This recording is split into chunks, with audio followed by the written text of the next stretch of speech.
chances every one of you knows at least one pedophile are higher than that you don't know anyone. 60 million people worldwide are considered to be pedophiles. In his book, and based primarily on Green's information, Kinsey claimed that children could, with the assistance of an experienced adult, enjoy sexual activity from the moment they were born. It was a revolutionary claim that overturned all previous scientific knowledge about the development of child sexuality. But the claim and the experiments that lay behind it have alarmed Kinsey's critics. Minimum 317. At maximum 1,200 and some boys were being sexually raped around the clock using stopwatches. Because of our insistence that children are non-sexual, studying childhood sexuality was essentially impossible, except, for this case like Green. He contributed a fair amount to our knowledge of, and when I say our knowledge, I mean medicine's knowledge of sexuality in children. Green was not the only pedophile providing information to Kinsey. We had the prison records of these people, so we'd say, give us a list of everybody in San Quentin who's sent up on pedophilia charge, and we'd go after them. So we got a lot that way. There was a man in Germany who was a pedophile, and he wrote Kinsey. The pedophile was Dr. Fritz von Baljusek, a former senior Nazi Party official. During the war, he had commanded a ghetto in an occupied Polish town. During all this time, and in the years that followed, he sexually abused hundreds of pre-adolescent girls and boys. He recorded the details in pseudo-scientific diaries in which he claimed to have masturbated and penetrated the children to assist their sexual development. There is another possibility regarding Kinsey's data on children, that the experiments never took place. We have the other serious implication that the data are being used as if they were real in order to generate a whole view of child sexuality and availability of children in sexual encounters, which is based on nothing. If that is so, then scientific fraud may have occurred. In either case, the reliance on reports of sexual torture of children under the auspices of federally supported research cries out for examination, especially since Kinsey's research had such a profound effect on the entire sex research field.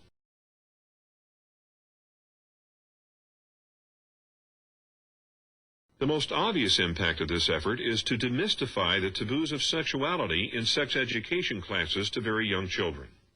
Many sex education curricula now begin in kindergarten and continue through high school, often under AIDS prevention.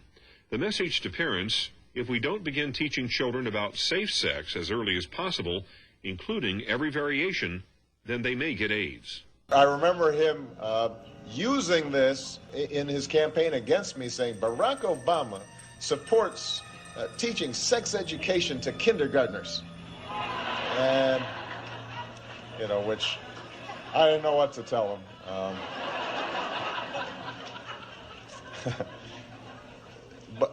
But it's the right thing to do, to provide age-appropriate, science-based sex education in the schools. How can you be protected from AIDS, like when you're having sex?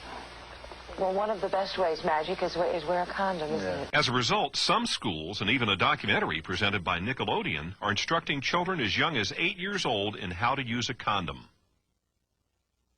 You roll it down the penis, and that protects the man when his penis is inside the woman's vagina. Children are also told how to perform anal sex. At a Safe Sex Youth Conference in New York in 1994, children as young as 12 were given graphic brochures advising boys to enjoy safe sex with men and encouraging girls to experiment with lesbian sex practices that could cause sterility. Children, he said, 100% of are orgasmic from birth. Therefore, children can benefit from sex with adults and even incest, which is illegal, so we need to lower the age of consent. He was working toward making everything legal, but that's all right. Children need early explicit school sex education since they're sexual from birth, which was illegal at the time. Now it's everywhere. They need masturbation and hetero and homosexual acts to be taught to them, which was illegal, and now it's being taught. The pedophile liberation movement is still at work in America's academic institutions, and includes men who design the thinking behind what is taught in America's sex education programs. It's got nothing to do with science. It's always been political. Some of the leading pedophile supporters include the late Dr. John Money of Johns Hopkins University, Dr. John DiCecco, Professor Gilbert Hurt, and Dr. Hubert Kennedy, all out of San Francisco University. Perhaps the most influential was the late Dr. Vern Bulla from the Center for Sex Research at California State University, Northridge. Each of these men have either been editors for or have appeared in the Netherlands publication Paideia, the Journal of Pedophilia, a pseudo-academic journal specifically dedicated to normalizing and ultimately legalizing child molestation in society. Also appearing in Paideia was Dr. Ralph Underwager, who is often called as an expert witness in court cases involving child abuse. In his final years, Kinsey would testify before legislatures and courts that pedophilia was a less dangerous problem than public intolerance of it. Part of Kinsey's defense of pedophiles was that children were not really harmed by sexual contact with adults. Therefore, it made no sense to incarcerate pedophiles for lengthy prison terms. Dr. Kinsey wrote that it is difficult to understand why a child, except for its cultural conditioning, should be disturbed at having its genitalia touched. Kinsey's argument was that it was society's reaction to pedophiles that caused the real trauma of child molestation. Quote from Sexual Behavior in the Human Female, where Kinsey wrote that when children are constantly warned by parents and teachers against contacts with adults, they are ready to become hysterical as soon as any older person approaches, or stops and speaks to them in the street, or fondles them. Some of the more experienced students of juvenile problems have come to believe that the emotional reactions of the parents, police officers, and other adults who discover that the child has had such a contact may disturb the child more seriously than the sexual contacts themselves. The current hysteria over sex offenders may very well have serious effects on the ability of many of these children to work out sexual adjustments some years later. He was touching me, and he said to me, "Doesn't this feel good?" And I said, "No." What often happens, though, I think with a lot of young girls, particularly you're 5 years old, and I've said this many times on the show, when you're 5 years old and somebody is touching your genital area for the first time, it often does feel good, unless you're being tortured or harmed in some way, because molesters are very manipulative and savvy, and they want it to feel good. I remember feeling a lot of shame, because I remember feeling like I wanted to go in the car. If he said, "I have to go pick something up at the grocery store," or something, you know, I felt like I knew if I got in that car with him alone, I knew what would happen. I know what will happen, and I wanted to go because I guess I wanted that special attention, and that's part of the horror. Well, and I understand that so very well, because my abuser, well, I had several abusers, but when I was 10, I had an abuser. Exact same situation. So when I'm reading this in Vanity Fair, I think, oh, I remember that, being taken to the parking lot. My abuser, just like your uncle giving you attention, my abuser would always say I was the smartest girl. He would have said, "She's so smart. I want to marry you when you get older because you're so smart." And so I did. I liked the attention. That is why children then blame themselves. That's why I blamed myself till I was 42. 41.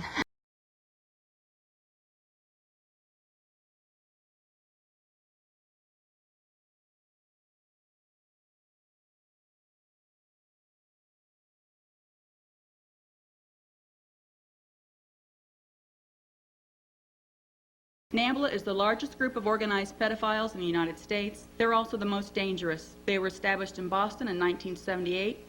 And this group claims to be a civil rights and political organization who advocate what they call consensual intergenerational relationships. NAMBLA's in Washington lobbying to do away with the legal age for consensual sex.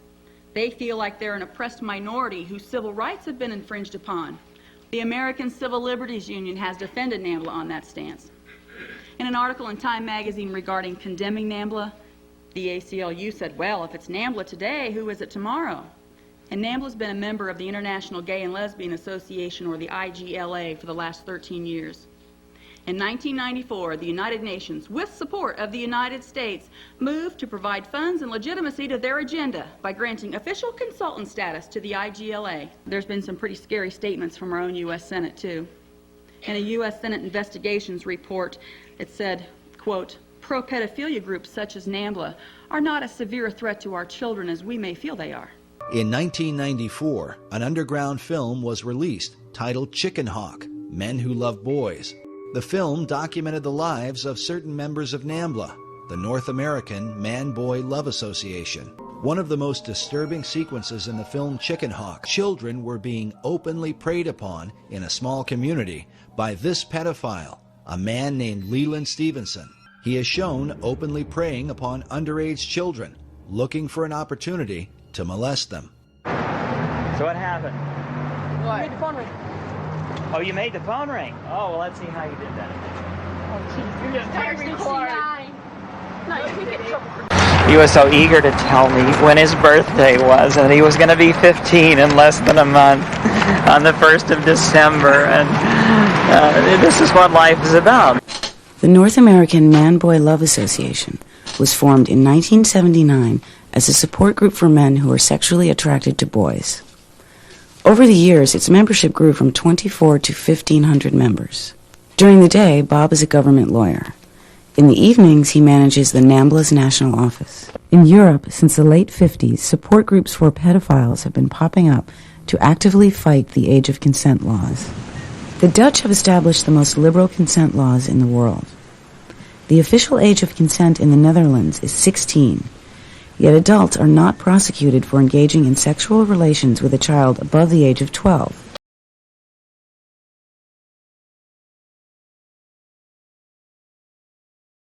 What is there in boys that you love? I don't know. It's just I have all my life been attracted to younger boys. I go back from the time I was about 8 years old. I thought I was talking him into it, but later I discovered that he enjoyed it a lot more than I expected, because I had been convinced by people that kids that size aren't sexual.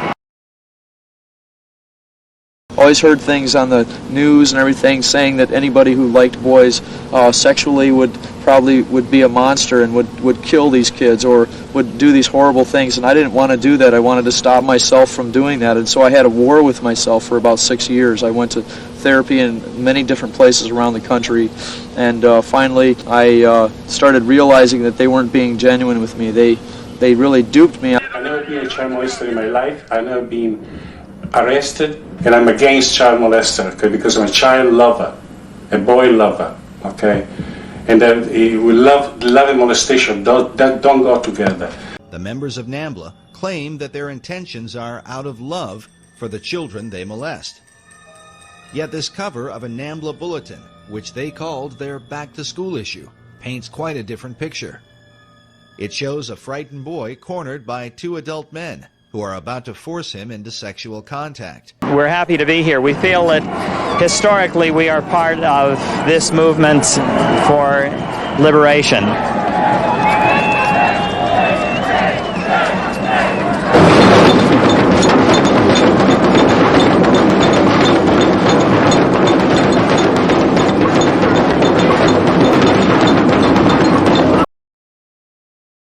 Kinsey's data was seized upon by men like Harry Hay, who read the Kinsey reports and went on to found the gay rights revolution that began in the 1960s. To this day, the gay rights movement is largely based on Kinsey's data. We are celebrating Pride Month. Did you know the movement for LGBTQ rights got an early start in 1950 with a secret society, and the founders of the organization were former communists? A man named Harry Hay gathered a group of gay men together in Los Angeles in 1950. They called themselves the Mattachine Society. I used to talk about 1933 and 1934, for example, that someday we should all get together and we should actually develop maybe even a union, so that we find a way by which we could find each other and support each other and give each other solidarity when it needed, and we find some way eventually to help get the law changed. Though it became obsolete, it remains one of the earliest gay rights groups in U.S. history. The group NAMBLA claimed to take their inspiration directly from Alfred Kinsey. And while many in the gay community would deny that homosexuality is linked to pedophilia, it is worth noting that the very founder of the gay rights revolution, Harry Hay, consistently advocated the inclusion of NAMBLA in gay pride parades. In fact, here is a photo of Hay marching in a parade with the words, "NAMBLA walks with me," written on his back. Needless to say, Hay had been persuaded by his chief influence, Alfred Kinsey. Is it true that a vast majority of homosexual men admit to having engaged in pedophilia at some point? Oh, yeah, surely. There's a vast majority of homosexual males are on record within the homosexual literature itself. Even the Advocate admitted to at minimum 21%, and we had up to 70-some% by other homosexual publications and researchers, and one of them, one of the research publications came out of the Kinsey Institute. Dr. Tom Reeves teaches contemporary politics at a black college in Boston. In February 1978, he came out publicly as a boy lover, despite heavy penalties in every state for sex with minors. Church and state force young people to have their first sexual experiences in a criminal atmosphere of guilt and shame. Tom Reeves fights to change that radically. Tom Reeves was the founder of NAMBLA. They have a story that needs to be heard. I'm the queerest of the queer. At the age of 14, I was thrown down 2 flights of stairs by the entire football team in my high school because I was a fag. Because of my NAMBLA activism, I was under very heavy political surveillance. The FBI spent $10 million trying to prove we'd done something illegal and didn't. Why are we attacking each other? Why are we attacking, some people attacking transgender people, a most difficult situation? Why are we being attacked? I believe that like liberation, hatred is indivisible. It comes from the same place as homophobia, erotophobia, racism, and all those hatreds I've seen. We're here tonight to support lesbians, to support public sex, to support prostitution, to support gay men, to support transgender people, because we believe in choice and freedom. There are 10,000 men in prison today for sex with boys, at least 10,000. Many of us come here tonight directly from prison. I mean directly. Some of us come here tonight from suicide attempts, from burnings and threats to be killed. Please let us tell you who we are. I'm 25 years of age. About the time I met Tom, I just turned 14. Things were pretty hard in my life. I spent a lot of time on the streets, and I discovered sex very young. Tom is not the first man I went out with. Today I'm bisexual, but I identify as gay, and I'm happy about it. I'm Tom Reeves. I teach history. I'm 55. My first lover was 14, and I was then 23. He is still my good friend. He's a prominent Canadian documentarian and writer. After 33 years of relationships, James Dubrow was here tonight, came down from Toronto to be here, and I thank him for that. I've had many other lovers from age 13, the youngest, to age 70, the oldest, but mostly teenagers. Many of my lovers have been my friends for life, and a few have lived with me for long periods. I had sex with a man when I was 13 years old, and I continue to have sex with older people than myself. I didn't grow up to be a monster. 14 and 15-year-olds, they're very sexual. What's the difference who they have sex with? Whether they have sex with another 14-year-old, or if they have sex with an 18-year-old, or a 28 or a 38. What's the difference? Sex is love. It's not hate. This is my biggest defense, that homosexuality is an act of love. So many of the boys for whom they were then in prison came to visit the prisoner who had supposedly molested them as an expression of their affection for the person with whom they had a loving and consensual relationship. In ancient Greece, it was common for mature men to mentor young boys, teaching them the arts or philosophy, while also engaging in sexual activity with them. Sexual games between students and teachers were said to enhance the bond between them and thus facilitate learning. In Sparta, military tradition dictated that soldiers bring their young boy trainees to practice and battle. A soldier's courage was thought to be strengthened by his desire to defend his young lover and be a role model. In Sicily, on Mount Eris, in the sanctuary of Aphrodite, boys served as prostitutes in the temples. In Delphi, boys were made to dance in front of Apollo's temple. The Romans, while generally disapproving of homosexuality, considered boys to be sexual beings. Nero, emperor of Rome between 54 and 68 AD, derived so much pleasure from his relationship with Sporos, a 12-year-old boy, that he married him in a public wedding.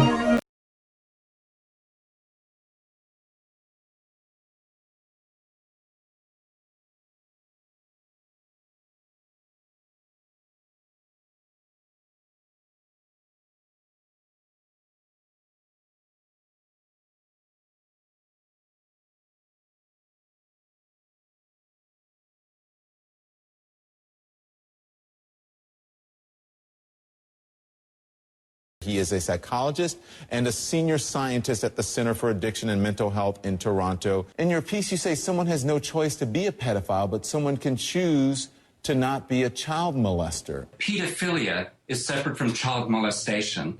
Pedophilia refers to the actual, genuine, underlying sexual interest.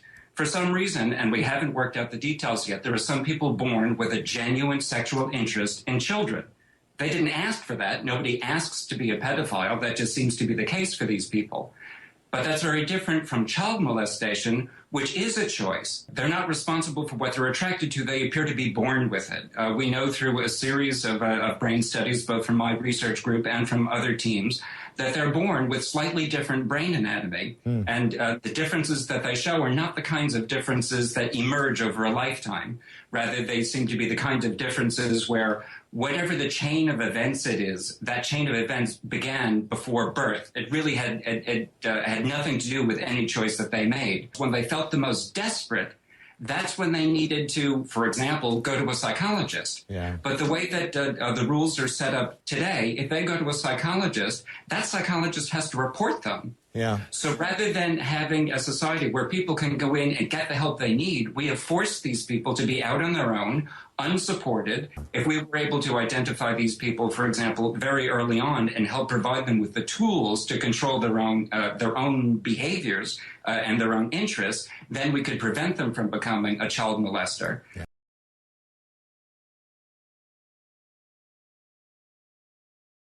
According to current research, pedophilia is an unchangeable sexual orientation, just like, for example, heterosexuality. No one chooses to be a pedophile. No one can cease being one. It occurs unrelated to socio-economical status and unrelated to educational level. So generally speaking, anyone could be born a pedophile. Like every other sexual orientation, pedophilia can have different characteristics. For example, it can be heterosexual, it can be homosexual, bisexual. The vast majority of all pedophiles are men, about 99%. Within the male population, 1 to 2% are considered to be pedophiles.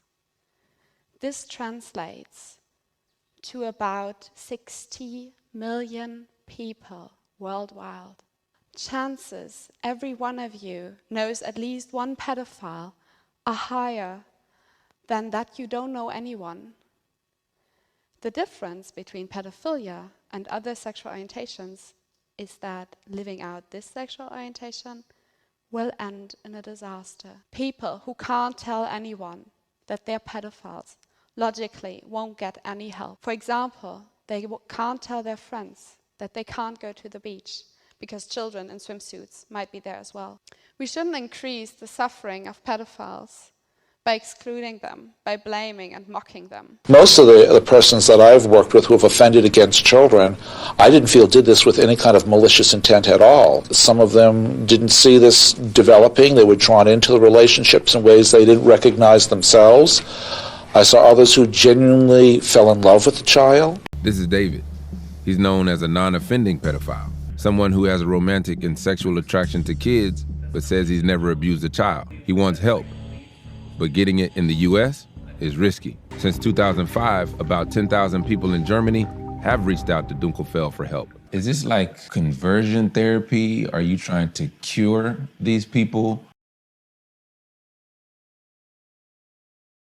No, it's not possible to change sexual orientation. I never would try that. So are you saying that pedophilia is a sexual orientation?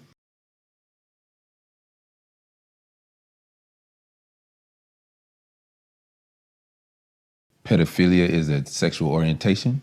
Exactly. We have a lot of sexual minorities, and this is all part of this huge variety. So nobody chooses this. During our investigation, we were surprised at the number of people who seemed to accept the pedophile philosophy. If people are having sex and if they just want to do it, openly, it really shouldn't make a difference what age people are. It's our strict laws that result in so many of these kids being killed by child molesters because they're so afraid of what would happen to them if they get caught. It's a direct result of our stringent laws. I mean, everybody's got to be broken in somehow, and ever since the dawn of man, it's been a normal thing where people, when they're young and don't know anything, get broken in by somebody.